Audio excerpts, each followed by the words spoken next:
Assalamualaikum warahmatullahi wabarakatuh. Bagaimana kabar ya teman-teman? Saya di sini akan menjelaskan tentang pendekatan metode dan teknik dalam bimbingan dan konseling.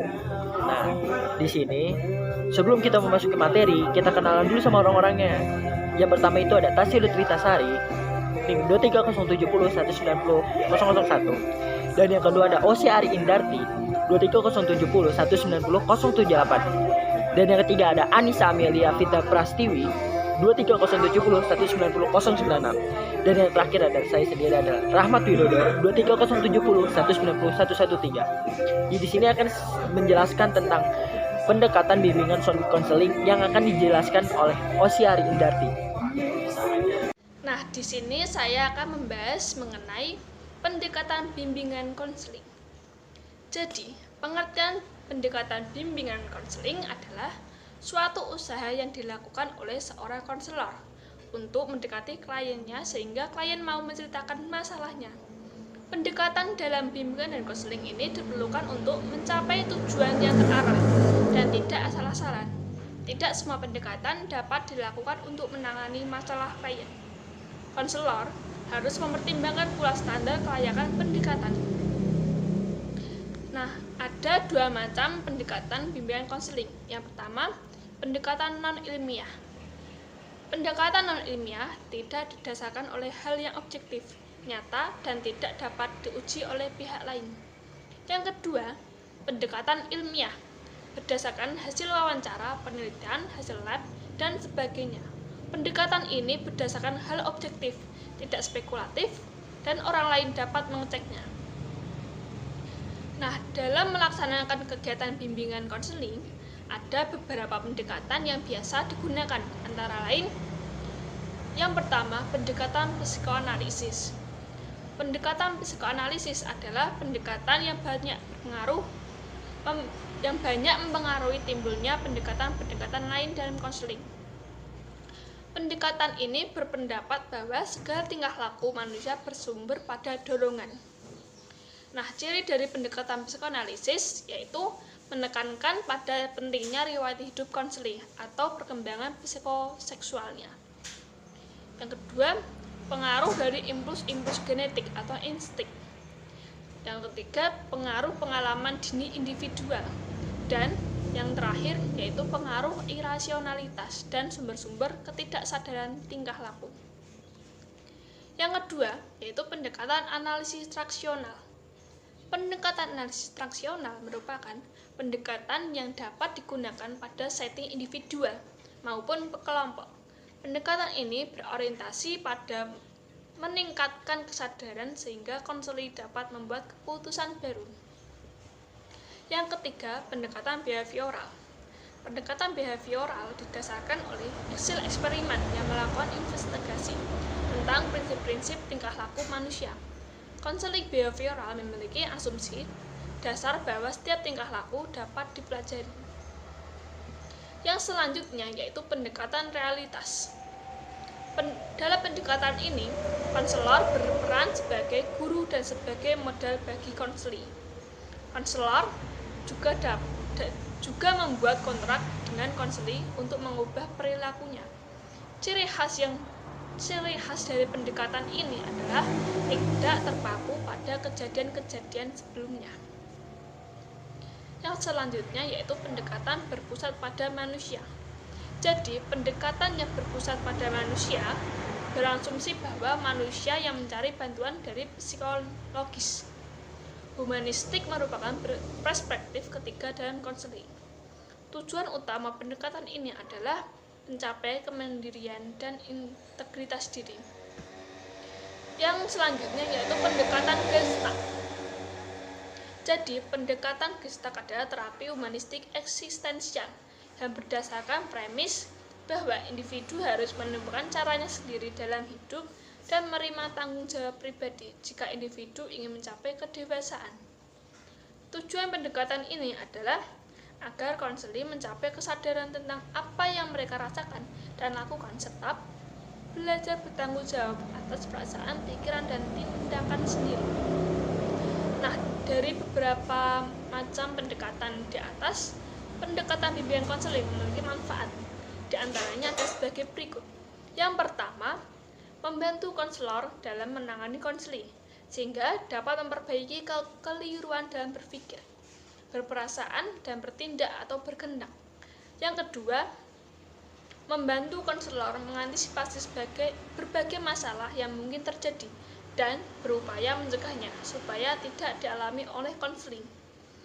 Yang terakhir yaitu menolong konseling memahami dirinya, menjernihkan serta merefleksikan kembali perasaan-perasaan dan sikap-sikap yang dinyatakan konseling.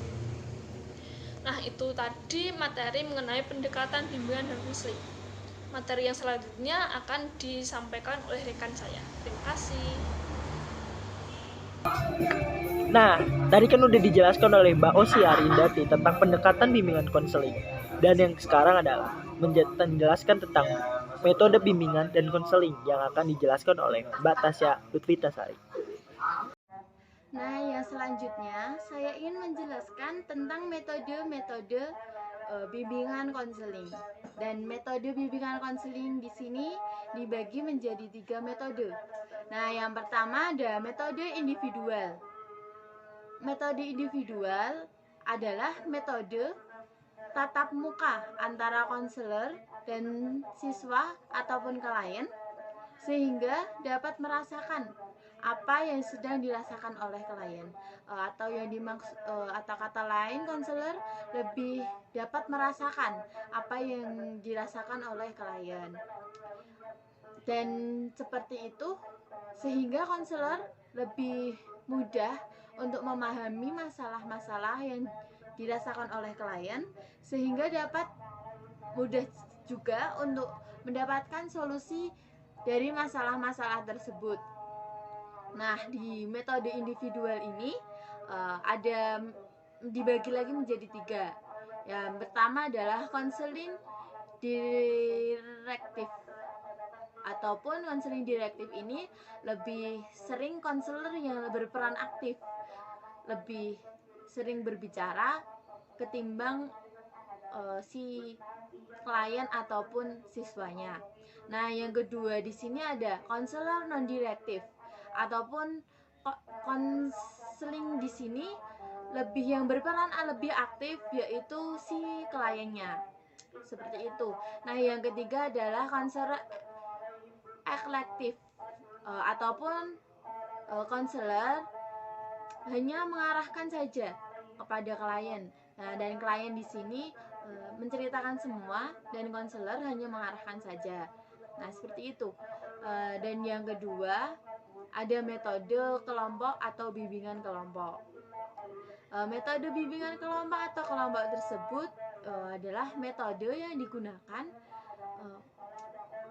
tidak hanya satu klien saja, jadi beberapa siswa ataupun klien yang memiliki masalah yang hampir sama dijadikan menjadi satu sehingga dapat mencari solusinya yang lebih tepat. Nah, contoh dari masalahnya yaitu seumpama ada beberapa siswa yang kurang memahami suatu materi pembelajaran sehingga dijadikan menjadi satu kelompok. Nah, sehingga guru BK dapat memecahkan masalah lebih mudah ketimbang bimbingan individual seperti itu. Nah, yang ketiga ada metode ekspositori atau metode yang artinya memberi pelajaran atau strategi pada guru BK untuk memberikan informasi-informasi tertentu. Nah, di sini guru BK masuk kelas, bisa dikatakan seperti itu, untuk memberikan informasi-informasi tertentu.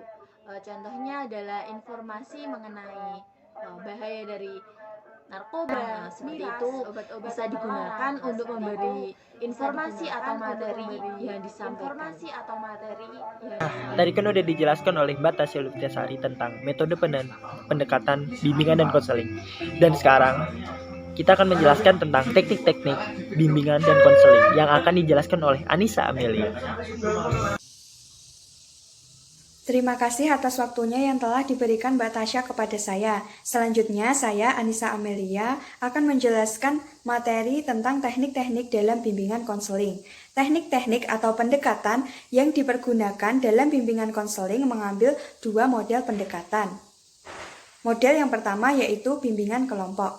Teknik ini membawa keuntungan pada diri siswa, di antaranya yang pertama menghemat waktu dan tenaga. Yang kedua, menciptakan kesempatan bagi semua siswa untuk berinteraksi dengan konselor yang memungkinkan siswa lebih berkeinginan membicarakan perencanaan masa depan atau permasalahan sosial lainnya pada dirinya sendiri.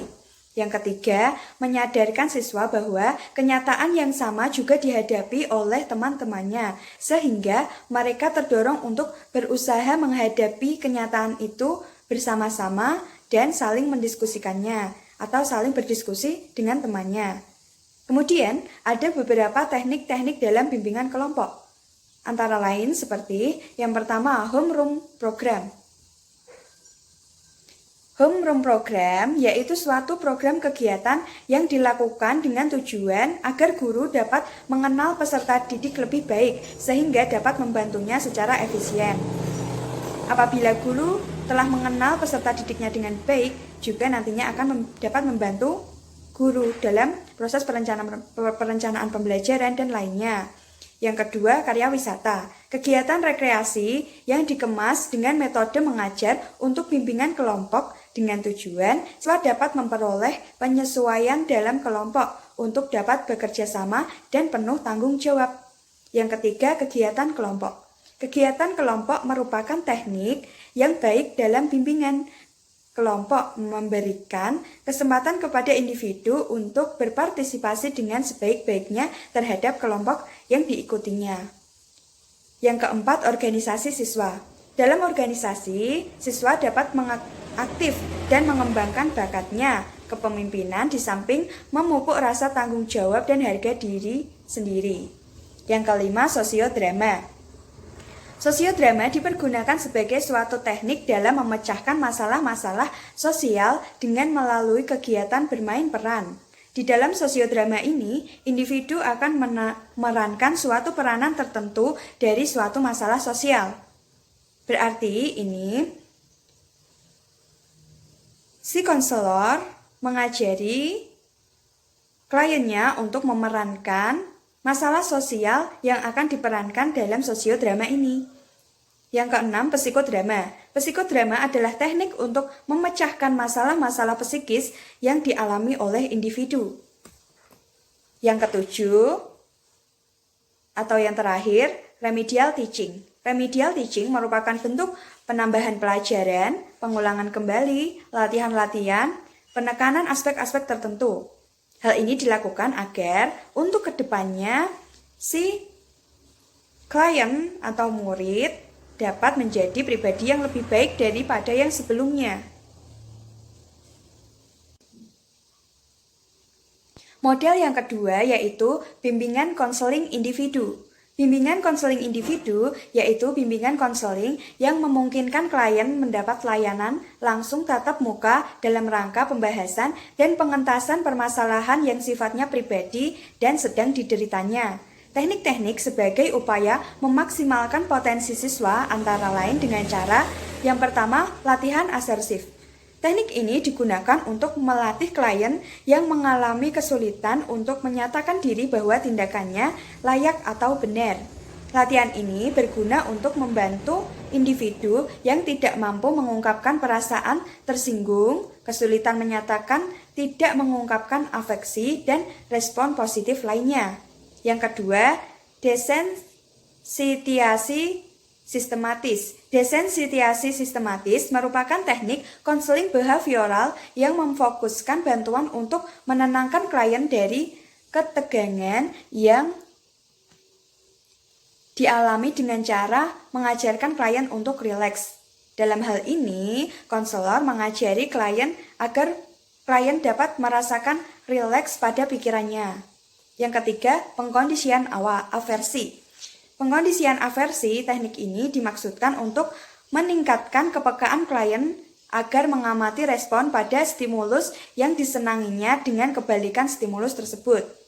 Berarti, klien agar dapat melihat atau peka terhadap stimulus yang berkebalikan dengan stimulus yang disenanginya tersebut. Yang keempat, pembentukan perilaku model. Teknik pembentukan perilaku model ini digunakan untuk membentuk perilaku baru pada klien dan memperkuat perilaku yang sudah terbentuk pada diri klien. Dalam hal ini, konselor menunjukkan kepada klien tentang perilaku model dapat menggunakan model audio, model fisik, model hidup, atau yang lainnya yang apabila teramati dapat dipahami jenis perilaku yang akan hendak dicontoh oleh klien. Yang kelima, permainan dialog. Teknik permainan dialog ini dilakukan dengan cara klien dikondisikan untuk mendialogkan dua kecenderungan yang saling bertentangan. Yang pertama kecenderungan top dog dan yang kedua kecenderungan underdog. Kemudian yang keenam, latihan saya bertanggung jawab. Latihan saya bertanggung jawab merupakan teknik yang dimaksudkan untuk membantu klien agar mengakui dan menerima perasaan-perasaan daripada memproyeksikan perasaan itu terhadap orang lain. Dalam hal ini, konselor berupaya membantu klien agar klien dapat menerima perasaan-perasaan dan tidak memproyeksikannya kepada orang lain. Perasaan-perasaan tersebut. Yang ketujuh, bermain proyeksi. Teknik bermain proyeksi ini yaitu memantulkan kepada orang lain perasaan-perasaan yang ada dalam dirinya sendiri dan tidak mau melihat atau menerimanya. Dalam teknik bermain proyeksi, konselor meminta kepada klien untuk mencobakan atau melakukan hal-hal yang diproyeksikan kepada orang lain. Berarti, konselor ingin berupaya agar klien dapat memperagakan hal-hal yang diproyeksikan terhadap orang lain tersebut. Yang kedelapan, teknik pembalikan.